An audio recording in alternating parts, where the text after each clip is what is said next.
on in October, the rebels in Syria were able to do what hadn't been able to be done for 15 years. And since then, we've been trying to decide whether Syria is a threat or an opportunity.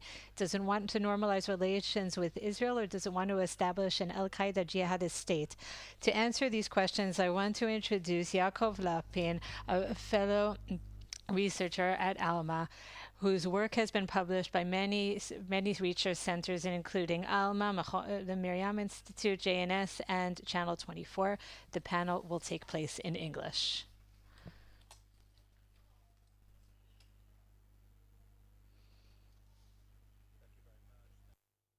To this very important conference.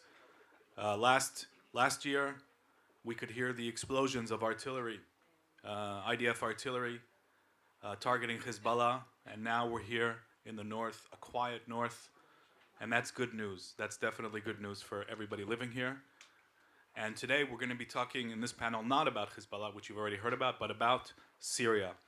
So let me give you a quick overview before I introduce our panelists.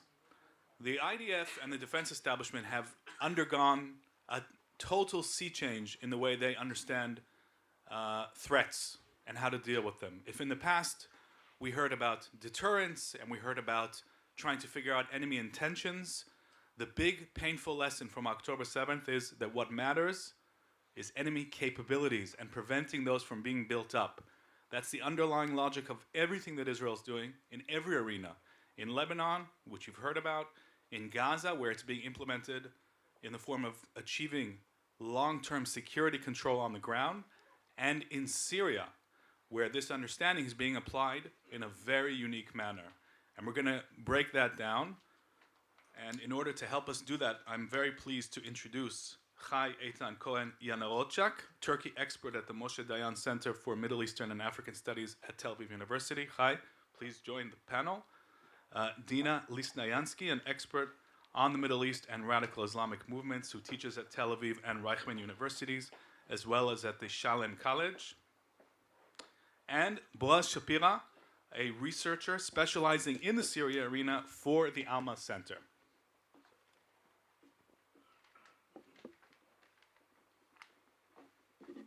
Okay, and this is going to be different from the previous format. We're going to be seated, and hopefully we'll have a few questions at the end from the audience. We'll see how the time goes. Now, before we start with the questions that we've prepared, it's important to note that yesterday, Secretary of State, U.S. Secretary of State Marco Rubio, said that he's not sure that the new Syrian regime is even going to survive for very long. It might collapse into civil war. He's not sure that the transition's going to work. And he really placed a question mark on the future of this regime, which places a question mark on everything that we're going to be talking about as well, because if things change fundamentally again in Syria, you know, instead of the Sunni government of al-Sharaa, will it descend into civil war? Will it collapse? Will the Iranians come back? So before we even get into the questions about the Syrian arena, Dina, I wanted to ask you, first of all, to respond to what Secretary of State Rubio said. Do you think that he is right in questioning the very stability and existence of the al-Sharaa regime? And then we'll get into Israeli policy regarding this arena. Yes, well, in order to answer this question, we would need to ask ourselves whether the Giuliani regime was, in fact, viable from the first day. And this question is being asked since December 8th. So I believe, in fact, that when Marco Rubio is saying such things, he's, in fact, thinking about two main objectives. The first one is the fact that there are still clashes between the Alawites and the Sunnis, and these clashes are going really badly for the Alawites right now, when they are not finding any more supporters in Khmeimim base within the Russian protection. Now, as we speak, they are kidnapping women and children from the Alawites, so there is this one. The other problem that should be addressed here is, in fact, the problem that is taken into consideration the fact that Giuliani's army, or al-Shara's army, was never an army. These were a lot of militias, and within these militias, there were recruits from various countries. Most of these recruits are coming from the post-Soviet region. Now, this post-Soviet region that I'm speaking about is, in fact, the Muslim part of the post-Soviet region, which was badly radicalized. Many of these recruits, they went through ISIS or Al-Qaeda affiliation before they, in fact, were recruited to Giuliani's forces. By the way, the party that recruited them was, in fact, Turkey. And this is something that we will discuss during this panel as well, I believe. So what is happening now is that parts of these militias within Giuliani's army are joining ISIS again because they are not content with the way that Giuliani is leading this specific diplomatic effort to take Syria forward to a pro-Western regime. This is how they perceive it. They're saying, you were chosen, he was not elected, but you were chosen to be our leader in order to bring Sharia to Syria, to make Syria great again in terms of Islam, in terms of a caliphate. But what are you doing with this ticket that we gave you, with this mandate? You're basically selling us. You're selling Sharia, you're selling Islam. This is a very serious accusation that I'm hearing it in a lot of channels of this specific records in a variety of languages. So right. I believe that when Rubio is talking about this specific problem, he addresses these two objectives. Okay, thank you very much for that. Now, you know, in the past, we got used to seeing the Assad regime and its backer, Iran, and we got very used to the idea that the Iranians were setting up a Shiite axis on Syrian soil with tens of thousands of Shiite militia members and smuggling missiles into Syria, where they were stationed and pointed at Israel, and also some of them were smuggled onto Hezbollah in Lebanon. In other words, Syria was the core, the bridge between Iran and the Mediterranean, between Iran and Lebanon.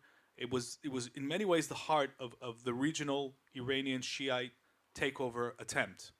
And now all of that is gone. We have experienced a revolution, and the Sunnis have taken control. And many of them, as we've just heard, are Islamists.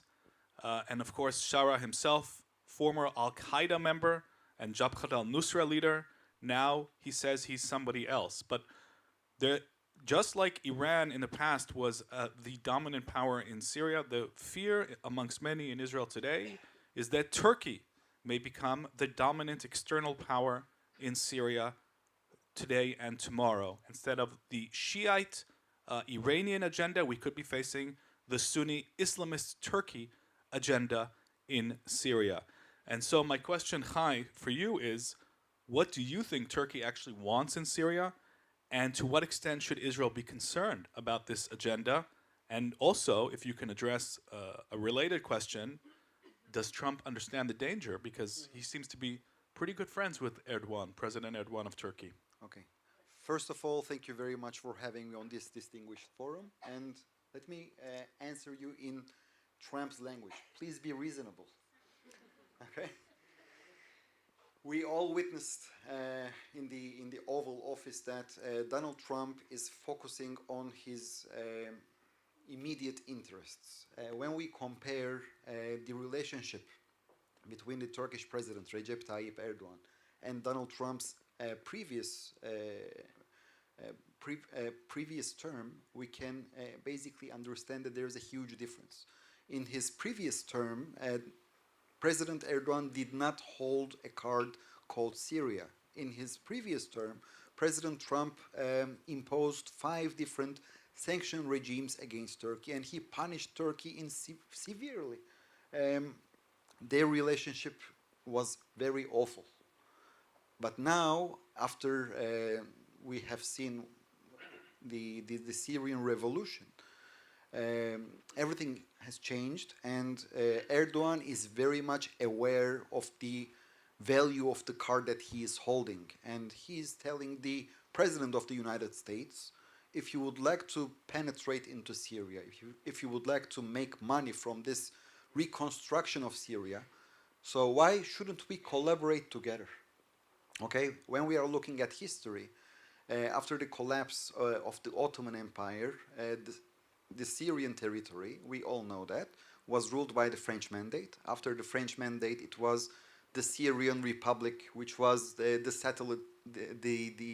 satellite state of the Soviet Union, and then Russia and Iran. So, in other words, Erdogan is trying to turn Syria into its factory settings. From his point of view, the domination of Sunni Islam, which was brought to the region by the Ottoman Turks, thanks to the war of 1516, war in Mercidabık, by Selim I, Selim the Ferocious, against the Mamluks.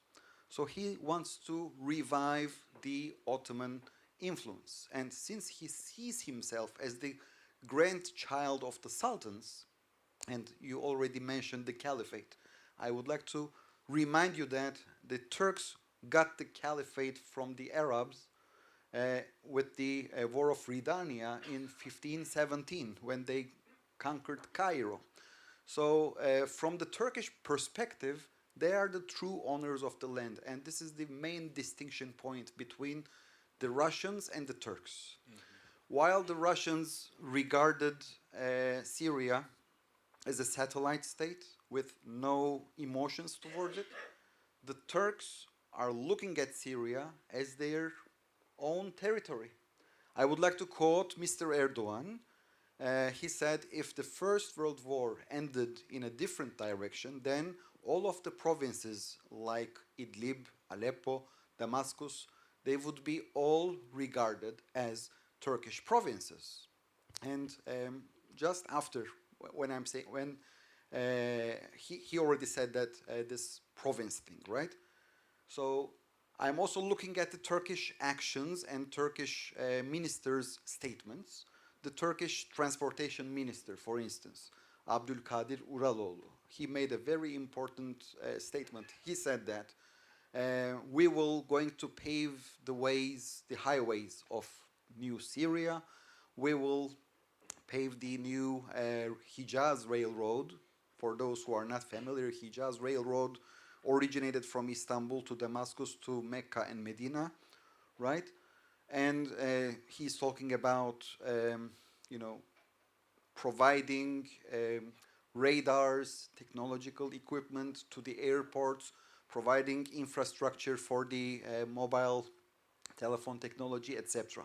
They are talking as if Syria is an extension of the new Turkey. I mean, this new Turkish so-called neo-Ottoman undeclared empire.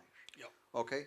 So long story short, Erdogan's big game is to revive this Ottoman influence in Syria, but he is not only using his soft power, he is also intending to inaugurate their new army bases. That's why Israeli air forces had no choice but to conduct airstrikes against those potential sites of these bases in T4, Hama, and Palmyra. So we'll see. So because of the time constraints, I would like to respect also other speakers. No problem. Just in a sentence, do you think that if Turkey gets its way, we will be facing a new threat that's similar, at least in scope, to the threat we faced from the Shiite axis in Syria? Will we face the same kind of threat, but from the Sunni side going forward? I think Turkey is much more complicated than Iran. It's a more complicated actor. Turkey today is enjoying an kind of a legitimacy armor that Iran never enjoyed. Turkey is a so-called member of NATO, an ally of the United States. So from the Israeli perspective, we cannot use these cards against Turkey because they are neutralizing everything. Okay, and there is a lack of hostilities as well.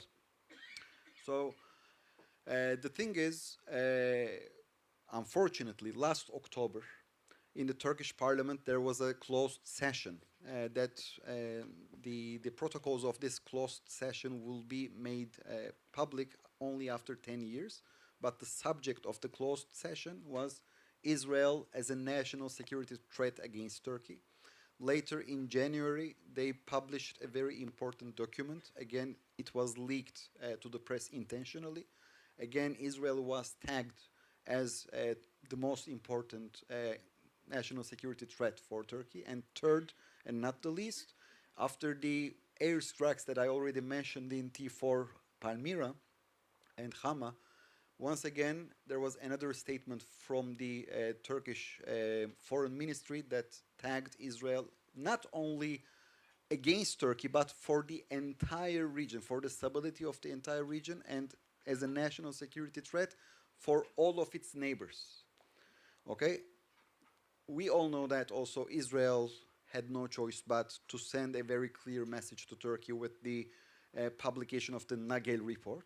Yep. That again treated Turkey as a potential enemy state. Okay, that was a very clear message that Israel is very much aware of what is going on in Turkey, and this is very complicated and this is very problematic. And if you allow me later, again, sure. I don't want to steal the time of other speakers, but I would like to speak about Turkey's intention in the not only in Syria but also in Jordan, Egypt, on the surroundings of Israel. Okay, thank you very much, Kai. And I'll just add quick context for the audience that according to multiple reports, the message that Israel has sent to both the al-Sharaa regime and to Turkey. Israel. And I'll just add quick context. The message that Israel has sent to both is, first of all, south of Damascus, or you will run into Israeli firepower. And the message to Turkey is very clear: do not set up air bases, do not put your missiles, your surface-to-air missiles, your radars in these old Assad regime and Iranian bases, or you will face Israeli firepower. Yaakov, if I may, I would like to add another sentence. Sure. Nowadays, there are ongoing negotiations between Israel and Turkey in Azerbaijan. You all know that Azerbaijan is a very important ally of the state of Israel. At the same time, it is a sister state of Turkey. And they are doing their best to mend the fences between Ankara and Jerusalem. But still, unfortunately, we could not get there. Long story short, you asked whether if Turkey may replace Iran. If 10 years ago, I would tell you, no, it won't. No, what a ridiculous thing. No. But today, unfortunately, I cannot tell that it is very logical. Right, we can't rule that out. Yeah. Right. Okay, Boaz. Look, al-Sharaa seems to have gone through the fastest normalization process I've ever seen a former Islamist go through. I'm saying former in quotation marks because we don't know, and I'm hoping you're going to help clear this up for us. But so he's hanging out with Trump. He's being welcomed in Paris, like a veteran statesman. This is, again, let's stress, this is somebody who was an al-Qaeda commander in Syria just a few years ago, being welcomed in Paris, being welcomed to Saudi Arabia, meeting with the US president, in many, many ways surreal, absolutely surreal scenes. And Israel continues to see him as a threat, unlike the West. So I want to ask you, how do you assess the Israeli position towards al-Sharaa and his regime in Damascus? Let's start with that as a foundation, and we'll move from there. So first of all, is being whitewashed completely, like you said. I think the main reason is that there's no one else to talk to. Like Dina and Kai said, Turkey comes in, it's a major threat, but at least now we don't have Iran. That's one. Second of all, he's a terrorist. I don't buy his talking about women's rights, about election, about constitution. He's a terrorist in my eyes still. But he's probably one of the most moderate one today in Syria. So even if he's a terrorist, Dina will mention it later on, a lot of his supporters are still after Al-Qaeda and ISIS goals like caliphate, and he's the best option we have right now. So even if we don't like it, that's shaking hands with the devil that we have to. Do you think he still wants to set up a fundamentalist Sunni Sharia state, some version of a caliphate in Syria, or do you think that he's abandoning that vision? I don't know what his long-term intentions are, but I don't know if he'll have a lot of other options because of his supporters. like I told Dina and I think some other people, I wouldn't be surprised if he will continue in this direction of so-called democratic or towards Western countries, that he would not survive the next few years because someone else would just take him out. So even if he does start to moderate, so you would say that that would actually put him in danger from the forces that he apparently commands. They could rebel against him. By the way, that ties in directly to Marco Rubio's warning that whatever happens, you know, the fundamentalists are not going to disappear Exactly. from Syria. That already happens. Right. Okay. Well, we're going to come back to that. And Dina, my next question is for you. By the way, Dina, if you want any of your slides to show during any of your answers, just let the production know because they have them on standby. The moment you ask about Russia, okay, we will need all of them. And that moment has arrived. All right, so let's go. Okay, so look, here's my question, and I still haven't really found a clear answer for this, so I'm hoping you can help. How is it that Russia, the bomber of Idlib, and the enemy of Hayat al-Tahrir, which al-Sharaa was, you know, heading for years, still has an air base in Khemimim on the Syrian coastline, a naval base in Tartus, with the permission of al-Sharaa, who he was bombing for years and trying to kill. The Russians were in Putin. So what does Russia think that it can still achieve in this new Sunni Syria? And what are the implications for Israel from this new Russian-Syrian relationship that you can point to at this early stage? Okay, thank you for this question. The thing is that I was really amused when on December 8th, everyone was so sure that Russia is going to get out of Syria the moment Assad falls because his regime is the only reason Russia is in Syria. So that is a huge misconception. The thing is that Russia has four narratives that it pushes very virally through social media for ages, even before social media existed, okay? So they were pushing these four narratives regarding its connection to Syria. And here, I will be fighting you over this because you said that Russia has nothing to do with Syria, but it has a lot to do with it. The thing is, of course, not like Ottoman Empire. The thing is that we do have an understanding that Putin is saying that Syria is Russia's so-called southern border because it is only 800 kilometers from Russia. And in Russian terms, you should understand that we are speaking home. Okay, near the Kremlin. So the treatment of the Kremlin regarding Syria, it has four reasons to be there, 4 reasons to be in Syria. First of all, in 2015, after the civil war in Syria was getting worse for Assad regime, they were basically invited by the Assad regime to Syria to save Assad. Now, they have a very, Russia, and before that's the Soviet Union, and before that, the Russian Empire. They have historic connections with Syria. These historic connections are not only geopolitical or economical, they are basically ideologically religious connections. In the same way that the Ottoman Empire had a religious connection, but of course a territorial one, with the Muslims in Syria, in the same way Russians were the patrons of the orthodoxy in all of the area, all of the region of the Middle East, when Syria is basically a baseline, especially the coastline that we know as Tartus and Latakia and the Khmeimim base, which is in between. So this coastline where the Alawites are living is not only for Alawites. There were a lot of Christians there, and there are a lot of holy places there. And in the same way as Russia is holding on to the traditions that it has in Jerusalem, and in Jaffa, and in Nazareth, and Bethlehem, etc.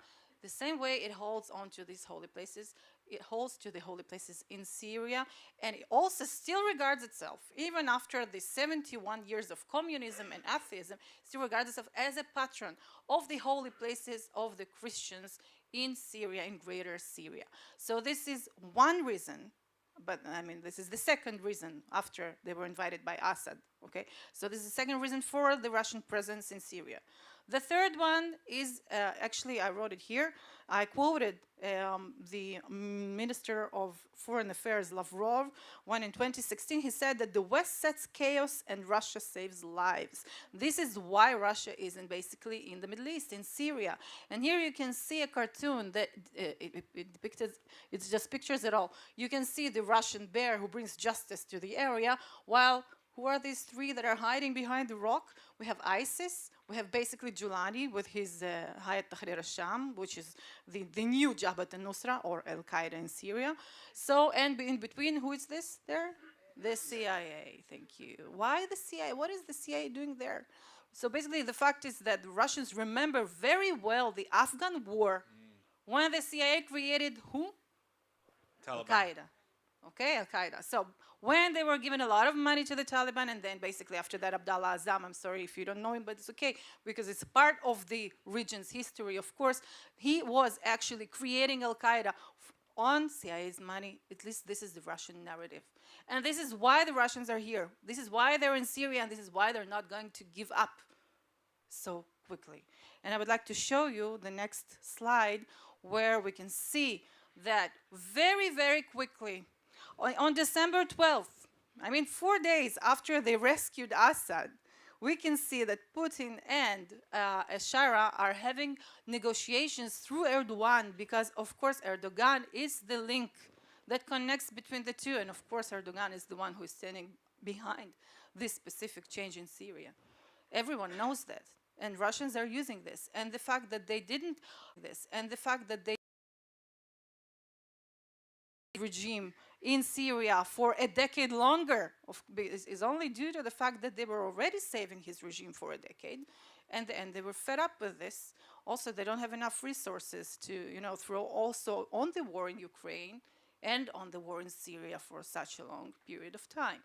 So it was a pragmatic step for them to stop supporting Assad and now start supporting whatever regime that will come. They didn't care if it was Julani, they wouldn't care if it would be ISIS. Okay, for a fact, and this is the answer to your question, Yaakov, when you were asking about how come Russians that were basically fighting Julani, and they were the ones who were not just fighting him, but the recruits that Julani has from the post-Soviet region who are writing and speaking Russian, and they are ISIS-related, and after that, of course, Al-Qaeda-related, and they are perceived as a great threat inside of the Russian Federation.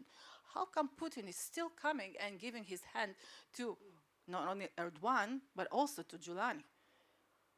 The reason is pragmatic, because the Russians, they do not want to move from Syria. Now, they had to move some of their aircrafts. They needed to move some of their naval, they had to, well, at least forces, to Libya, because this is the next base for the Russian presence in the Middle East and North Africa and the MENA region. But they still have a lot that they have left in Syria, and they are not intending to go anywhere. And I have, of course, I'm not just saying this, I have an evidence for that, and this is on our third slide. Thank you so much.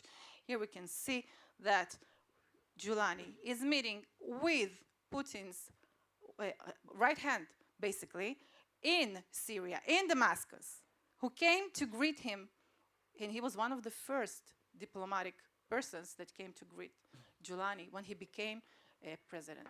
So we can see that this connection is not only mutual, it is also a strategic connection. It is not an ideological connection. All of the narratives that I've mentioned before, they were narratives to the Russian Empire, through the Soviet Union that had a huge military presence here in the Middle East. Most of the wars that were waged against Israel in the, in this region, either on the Syrian side or on the Egyptian side, from the Egyptian side, they were orchestrated by the Soviet Union. Okay, so now we can see that this specific link, it has three heads. The historic one, which is the Russian Empire, the second one, which is the Soviet Union, and this new one, which is Putin, who is using Syria as his main military base in the Middle East, and he will not cease to do so. Dina, that's a fantastic explanation of what Russia is still doing there. The only thing I'd be interested in knowing is, why is al-Sharaa going along with this? Why is al-Sharaa going? Along with this. Going along with why this. is he cooperating? From the same reason he is cooperating right now with President Trump, for the same reason he is cooperating with any country that will go forward and give him any reason to, to go and become a legitimate leader, because he has only one goal for now. He needs to be pragmatic to, I said it at first, to make Syria great again, because he has only one chance to do so. Now, he decided he would do so through economical ties and political ties. So now he will even go for a normalization with Israel.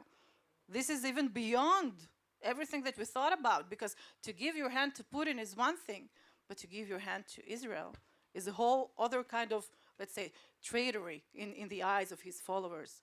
So we should understand that this specific person right now is going pragmatic, not because he's not an ideological Islamist, he is, but he wants to make Syria stronger before he goes for the next step, which is, of course, the caliphate. Because I would like just to emphasize in this last phrase the fact that if ISIS were in a hurry to create a caliphate in Damascus, okay, and basically we're not talking about Damascus, Damascus is a symbol, right? In Syria and Iraq, because the Umayyad and the Abbasid caliphates were in this region specifically, they needed this specific symbol. But the thing is that what Giuliani did was smarter. He was not in a hurry.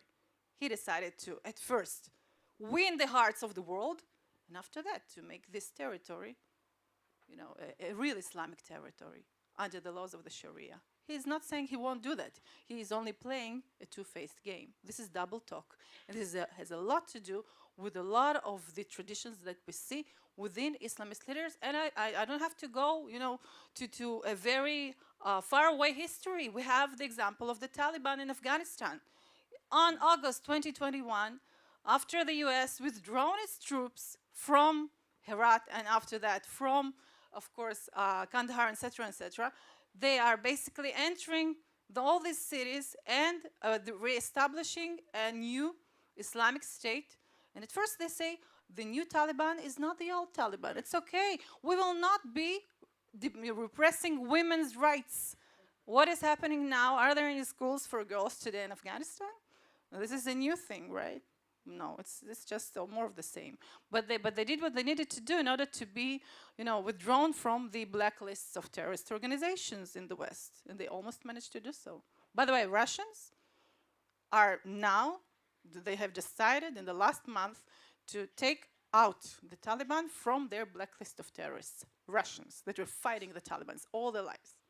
So this is a good example to what is awaited in Syria, unless what we started this panel from at first happens. Right. And Giuliani's army is going to be dissolved, and his regime as well. Right. So that does sound like, actually, in many ways, the classic staged Islamist playbook. Now, it does sound like, actually, in many Islamist playbook. Now, in you briefly, you know, when al-Sharaa took power, the first two countries that seem to be most eager to help him out is, of course, Turkey, we talked about that, and also Qatar, which, by coincidence or not, are the main state supporters current of Hamas as well in the Sunni Arab world. I'm not talking about Iran right now, which is, of course, also a supporter of Hamas. But my question is, what extent do you think Qatar is going to or wants to play in this vision of an Islamist Syria? And is it dividing roles up with Turkey? Is Turkey going to supply the weapons to this new al-Sharaa army and the infrastructure? And Qatar will do what? Provide the funding? How do you see Qatar fitting in here? Okay. First of all, I would like to underline and highlight that these two states, which are fully with this mindset of the Muslim Brotherhood ideology, Qatar and Turkey, they cooperate together. Both of the countries have very deep relationship. Qatar is pouring hot money into the fragile Turkish economy, and Turkey already inaugurated two very large military bases in Qatar. According to the Turkish press, when there was this brinkmanship between Saudi Arabia and Qatar, the existence of the Turkish elite forces guarding the Emir of Qatar in his palace prevented the fall of the Qatari administration in the hands of Saudi Arabia. Therefore, we can say that these two countries, they do really cooperate. Again, when we hear in the news that there is a negotiations, for instance, between Israel and Hamas in Doha, and the Qataris are very much, of course, involved, but you should also take in account that Turkish Minister of Foreign Affairs, Hakan Fidan, and also the head of the intelligence, Ibrahim Kalın, they pay very frequent visits to Qatar, and also the Hamas delegations are the frequent guests of the Erdogan's palace and the Ministry of Foreign Affairs in Ankara. So these two countries are collaborating together. If Qatar is the wallet, Turkey is the muscle, okay?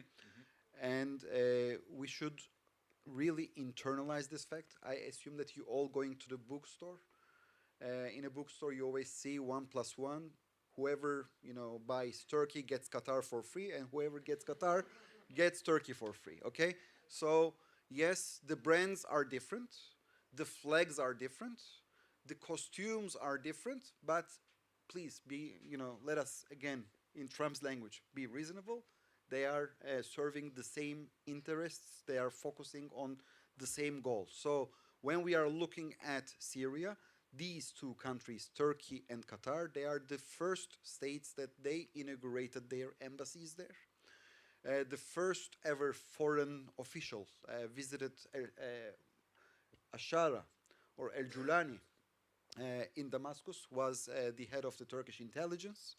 A week after that, Foreign Minister Hakan Fidan, I assume he brought a suit and a tie to al-Julani and turned al-Julani into Ahmed al-Sharaa and turned him into a statesman, because the Turks, they can be very Middle Eastern, but at the same time they can be very European, and they know what the Europeans want to see, and they know what the Europeans would like to hear. And this is the Turkish-Qatari strategy. They are doing it together. Of course, Qataris are very much aware of the Arab culture. That's why al-Julani's first visit was not in Ankara, but in Riyadh. Let me tell you, that was a tactical decision.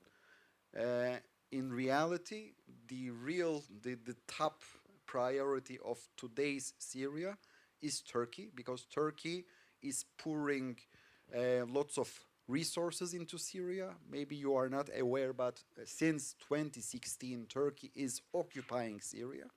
The cantons of Jarablus, Tel El Abyad, Afrin, Ras El Ain, they are all occupied by Turkey. And after the fall of Assad, the Turkish armed forces is not withdrawing there.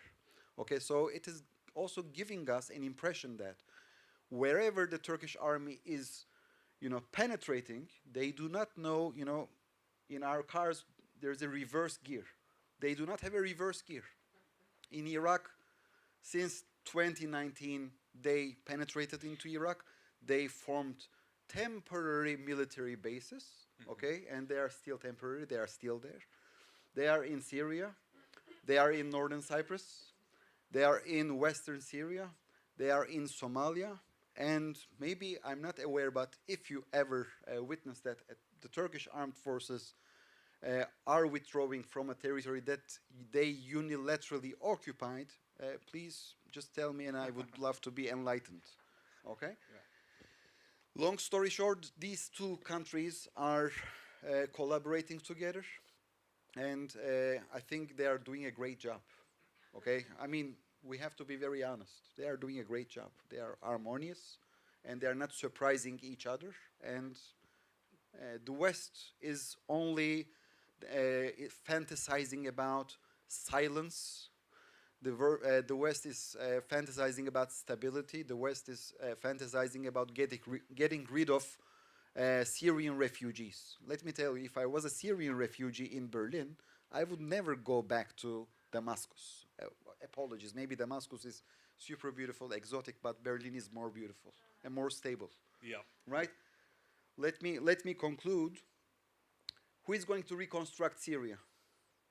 The Turkish firms, the Turkish subcontractors who are Erdogan's most important allies. Okay? There are 5 Turkish subcontractors. That they are the most important supporters of Erdogan in terms of money. And now Erdogan is saying, we don't want any sanctions. Trump is saying, okay, let's rebuild Syria. Who is going to rebuild Syria? The Turkish subcontractors. And there will be lots of hot money would be poured in the Turkish economy. Okay, so it will be a win-win situation. Right. Americans will penetrate, Turks will get richer. Qataris are also expanding their influence. Life is beautiful. Fascinating. May I just add to this one, just one? We have about 30 seconds because we're going to go right now into Israeli policy. Yeah, so just one thing that we should add to this. Not only Turkey and Qatar are investing right now in Syria, but also the enemies of the Muslim Brotherhood, which are the Saudi Arabians, and of course the UAE. Right. So at least we have this as a bit of a hope. Right. Okay, that is an interesting development, which unfortunately we don't have time to get into. How the Saudis will try to influence Syria in their way. Now we have to talk about what Israel has been doing in Syria, and Boaz. And I'm going to turn to you. We know that the IDF has set up 9 positions on the Syrian side of the Golan Heights. We know that there are regular airstrikes on any capabilities, leftovers from the Assad regime that Israel fears could fall into the wrong hands. Sunni jihadist groups, etc. We know that there have been steady reports of ground activity, and most interestingly in Syria, we see an attempt to build a new alliance with the Druze Syrian community of southern Syria. And Israel has pledged protection to them. Israel has pledged economic opportunities to them. And this looks to be part of an effort to help repel unwanted forces from entering southern Syria. But things are not so simple, right, Boaz? Because even though there are some Druze communities close to the Israeli border, most of them are not that close. And if you want to ask for your slide, this might be the right time. But can you talk us through this Israeli strategy? Is Israel doing the right thing? And can this really help stop the approach of jihadist militias if they wanted to approach the Israeli Golan? Is this going to be what stops them? What do you think, Boaz? Okay, so first about the Druze communities, that's a demographic map showing 2 main concentrations or 2 main areas of Druze in southern Syria. On the right you can see Suwaida district, it's about 90-95% Druze. Top left is Khader area and the Hermon region. And these are 2, I would say, a bit different groups in, first of all, alliances and connection to Israel. The Druze near Khader and the Hermon, especially Khader, for a long period of the war, sided with the Assad regime and Hezbollah and Iran for different reasons. And the Druze in Suwaida did not do so, for the most part. They were more busy protecting their communities for whoever came.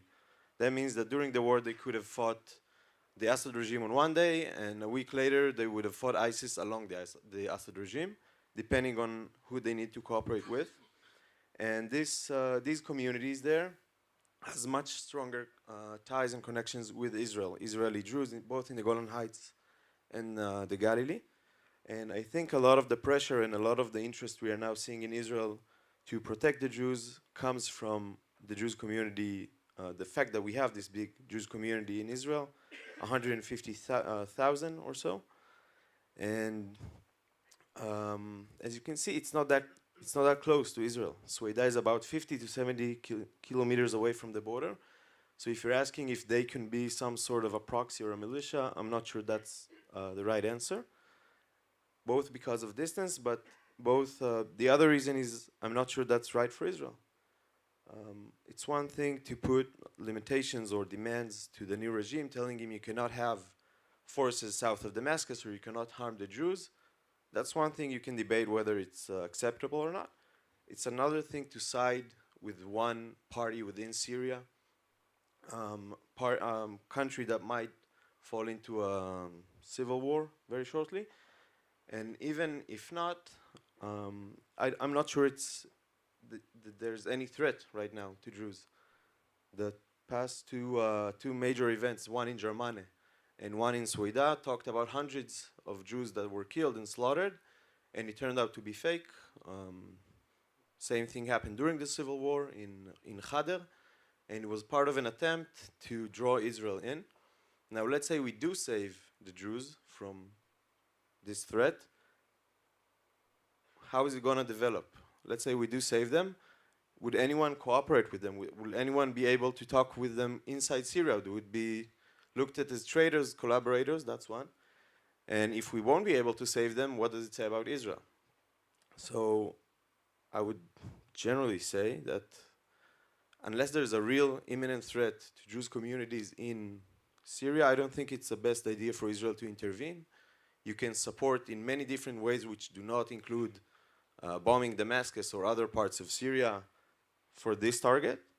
We can do it with humanitarian aid like we're already doing. There's a clinic in Khader, and there's a lot of other efforts that Israel is conducting to support the Jews. And I also think we should be very careful from turning the Jews, both in Israel and in Syria, to some sort of a pawn of politics and interest, both in Israel and in Syria. So that's a very interesting answer, Boaz. Thank you for that. And let me push you on that for a second, because we see, we just heard about how Turkey is setting up not only zones of influence, but actual Turkish occupation throughout northern Syria. And we know that in this region, in the Middle East, the way powers treat their allies is very important for their strategic posture. So do you not think that there is an opportunity here to build an Israeli zone of influence that would be a win-win for the security and welfare of the southern Syrian Druze and Israel's national security interest? Is there not a alignment here that's quite unique that we should take advantage of? I think there's an alignment, but it depends on how you do it. Direct military support or assistance, I'm not sure that's the right way. I'm not even sure it's possible because it's so far away. We've seen the IDF doing, I think, maybe one landing operation with helicopters, and the rest of that is done with foreign aid agencies.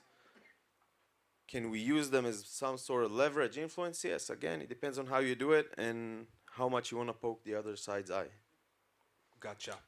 Okay, so that is a cautious approach, and I was going to ask you, if you were in the Israeli cabinet, what would you say? And you've already answered that you see an opportunity, but you're also cautious about the long-term ramifications of what could actually go wrong here. I think you're putting some important warning signs here. Now, we've got 5 minutes, and I think we've covered most, if not all, of our main talking points. So we do have time for just a couple of audience questions, if anybody wants to use these upcoming 5 minutes to do so, or we can do more questions. Does anybody have a question? Yeah, please. Yaakov, can we get rid of this? Because Yep. the light is very disturbing. Yeah. If we can just Okay. We can turn the light back on, I think, or whatever, Yep. Okay. Yeah. Hi. I have a question. You talked to... Is that good? Oh, and please say who you're addressing the question to. Well, actually, the panel. You talked a lot about the Druze and the Christians and the Alawites in Syria and Lebanon. What we didn't hear about are the Kurds. The Turkish attacking the Kurds in northeastern Syria and in Iraq. How does that fit into this picture, and what's the Israeli relationship with the Kurds? Okay, if you don't mind, I will start, and Go ahead. you can go on. So the Kurds have been, they signed a treaty with Giuliani at some point because they understood they don't have a chance against Turkey, so they needed to be incorporated into the militias or into the army, the new army of al-Sharaa. This is why the Kurds that are on the border with, of course, Iraq, they have signed a treaty, and they are basically turning towards Giuliani now, so they be a part of a new alliance with Israel. But the thing is that they understand that they are too far away. The Americans are withdrawing their forces from Syria, so they do not have a partner there. So they needed to survive. They are being pragmatic. So this is my question to you. My answer, I'm sorry, to you. Okay, I would just add the future al-Sharaa, the Alawites and the Druze is